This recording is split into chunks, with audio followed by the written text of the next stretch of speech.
एक लड़की सुनसान सीट पर अकेली बैठी थी। शाम का समय था, रात होने वाली थी। वो लड़की अपनी सीट पर अकेली बैठी हुई थोड़ी बहुत नींद के कारण झुक रही थी तो कभी उठ रही थी।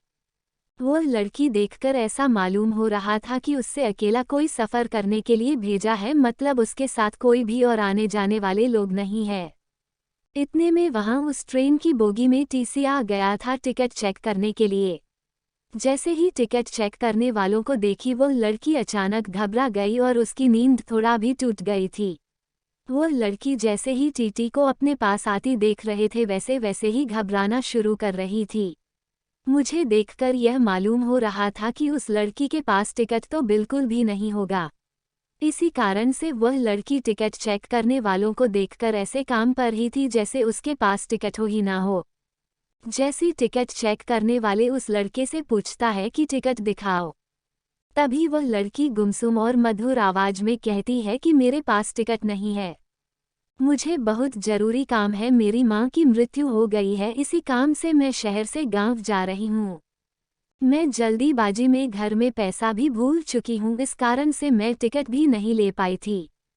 सुबह टिकट चेक करने वाले कहते हैं कि अगर आपने टिकट नहीं लिए तो आपको 300 रुपया फाइन देना होगा।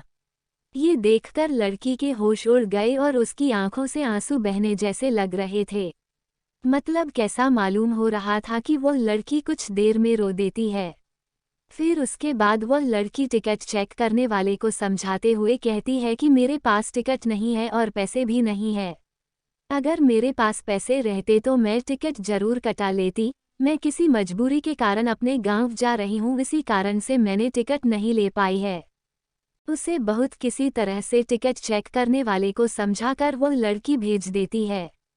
टिकट चेक करने वालों को भी उसका भी पर दया आ जाती है और वो पूरी सफ़र तय करने तक का टिकट भी फ्री में उसे दे देता है। वहाँ पास के बैठे ऊपर वाली सीट से मैं ये सब उन सभी नज़ारा देख रहा था। जब मैंने उस लड़की को देखा तो वह लड़की सोने ही वाली थी और अपना चादर उठाकर सोने के लिए अपने शरीर पर ओढ़ ली थी। थोड़ी देर बीत जाने के बाद उस लड़के को शायद नींद नहीं आ रही थी। फिर मैंने नीचे उतरा वॉशरूम जाने के लिए तो उस लड़के से मैंने पूछ ही लिया था। मैंने उस लड़के से पूछा था कि क्या आपके पास बिल्कुल भी पैसे नहीं है। वो लड़की घबराए और कहती है कि मैं जल्दीबाजी में घर से निकल गई हूँ, जिस कारण से मैं पैसे लेना उसी भूल गई हूँ।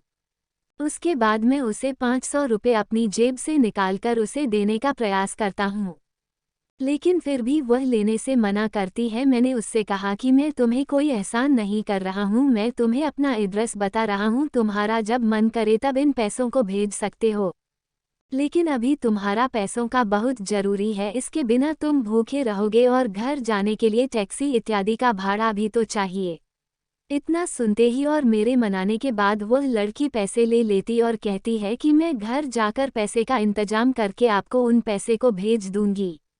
उस बहुत लड़की सो जाती है। लड़की का सफ़र सुबह में 2 बजे पूरा हो जाती है और लड़की उस ट्रेन से उतर जाती है। उसके बाद जब मैं नींद से ज़्यादा तो देखा कि वो लड़की अपनी सीट पर उपलब्ध नहीं है। फिर मैंने उस लड़की को ज़्यादा याद नहीं किया और अपने काम से काम रखा और मैं सो गया था। घर पहुंचकर उस दिन बीत जाने के बाद करीब करीब 1 साल बीत जाने के बाद मैंने जिस पते पर पैसे भेजने के लिए एड्रेस दिया था उस पर एक चिट्ठी आती है। वह चिट्ठी उसी लड़के के द्वारा भेजी गई थी जिसमें लड़की चिट्ठी में लिखती है कि मेरी प्यारी हमसफ़र और मेरे अजनबी हमसफ़र, आपके ही कारण मेरा सफ़र सुहाना हुआ था। अब मैं आपका कर्ज उतारना चाहती हूँ, लेकिन पैसे भेजकर मैं आपका कर्ज नहीं उतार सकती हैं। ऐसे में मेरी ख्वाहिश है कि मैं आपसे एक बार मिलकर आपका शुक्रिया अदा करूं।